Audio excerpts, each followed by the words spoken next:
Zikilikşiye, hürmetlik vatandaş. Likşiyeden burun çisla. Bugün çisla 2023 yıl. 3. ayının 22. günü vatandaşım. Endeki mavzu, yani üzerine evvel tasavvurunla bilen birlikte koşturup anlayışla vatandaşlar. Mavzu mındak. Prezident Vladimir Putin'ni bir tarafga qayırıp koyup, Cungo yakare Xi Jinping O'rta Osiyo 5 davlat yuqori darajaliklar yig'ini chaqirmoqchi bo'ldi. Mavzuli xabar 3. ayning 21 kuni Tayvan Markaziy agentligi tarafidan e'lon qilindi. Xabar mundaq boshlandi. Jungoning raisi Xi Jinping mushabda sobiq Sovetlarning O'rta Osiyodagi ittifoqdosh jamhuriyatlari navbatdagi O'rta Osiyo davlatlarining davlat boshliqlarini Jungoda tunji qatam o'tkaziladigan birlashma yuqori darajaliklar yig'iniga qatnashishga taklif qildi. Bu orqali Rossiyaning janubiy o'ylisidagi ta'sirini kengaytmoqchi bo'ldi. Bu orqali Rossiyaning janubiy o'ylisidagi Jungoning ta'sirini kengaytmoqchi bo'ldi. Fransiya agentligi xabar qilib, mundaq ko'rsatdi. Rais Xi Jinping 5-oyda o'tkazmoqchi bo'lgan Jungo qo'shilgan O'rta Osiyodagi 5 davlat boshliqlariga taklifnoma yo'lladi.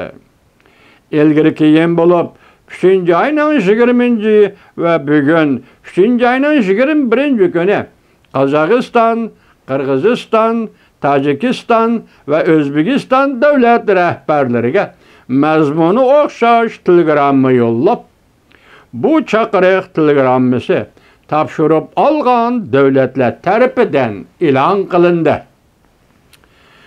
O'zi bagi, o'zi xon bo'lib yashab o'tgan Turkmaniston Jumhuriyati Jungoni eng ko'p tabiiy gaz bilan ta'minlaydigan davlatdir. Taklif chaqirig'ini topshirib olganligini yoki olmaganligi to'g'risida Turkmaniston xabar nima demadi. Birlik huquq yurgizish sistemasidagi O'rta Osiyodagi 5 davlat o'tmishda sobiq Sovetlar ittifoqining ittifoqdosh jamhuriyatlari edi. 19-asrdan keyingi yarimidan boshlab Moskvaning kontrolligiga tushib qolgan O'rta Osiyo bugungi kuni kelganda Rossiyaning ta'sir kuchi O'rta Osiyoda xarasqa duch keldi. O'tgan yili Rossiya armiyasi Ukrainaga tajovuz qilib kirgandan keyin bu ahvol texmo shundoq bo'ldi. Jungo iqtisodiy va siyosiy jihatda Rossiyaning Brayndagi an'anaviy ittifoqdoshlarini Jungo yeniga tortmoqchi bo'ldi. İqtisodiy jihatda bir yo'l, bir belbog' tashabbusi orqali tosh yo'l, temir yo'l va mol tushirish portlarini, qisqasi asosiy qurilish aslahalarini yasab, yeniga tortishni, O'rta Osiyo davlatlarini yeniga tortishni ishga oshirmoqchi bo'ldi. Turkiya va G'arbdagi qudratli davlatlarmi strategik o'rni intayin muhim va nihoyat zo'r tabiiy boylikqa ega bu rayon yoki O'rta Osiyoga ta'sir ko'rsatilmadi. Xi Jinpingdan boshqa Rossiya prezidenti Vladimir Putin, Turkiya prezidenti Recep Tayyip Erdo'g'an, Yevropa İttifaqı daimiy hay'atlar raisi Charles Michael va Amerika Qo'shma Shtatlarining davlat ishlar kotibi Antony Blinken yaqinqi bir necha oydan beri orqa-orqadan O'rta Osiyoni ziyorat qildi.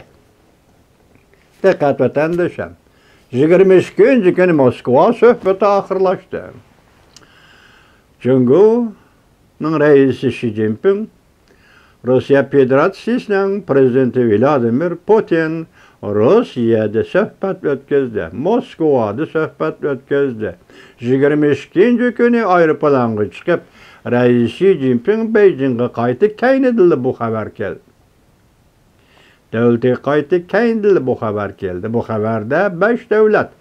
Otur Asya'daki 5 devlet başlıklarını bu yıl 5. ayda tuyuksuzdu 5. ayda tüyünce ketem eçelediğin 5 devlet cüngünü koşkandı. 6 devlet yukarı derecelikte yeğenini çakırdı. Endi biz bunu kandak muhakeme kılımız vatandaşım? Hazır. Siz bilen bille bunu muhakeme kılımız.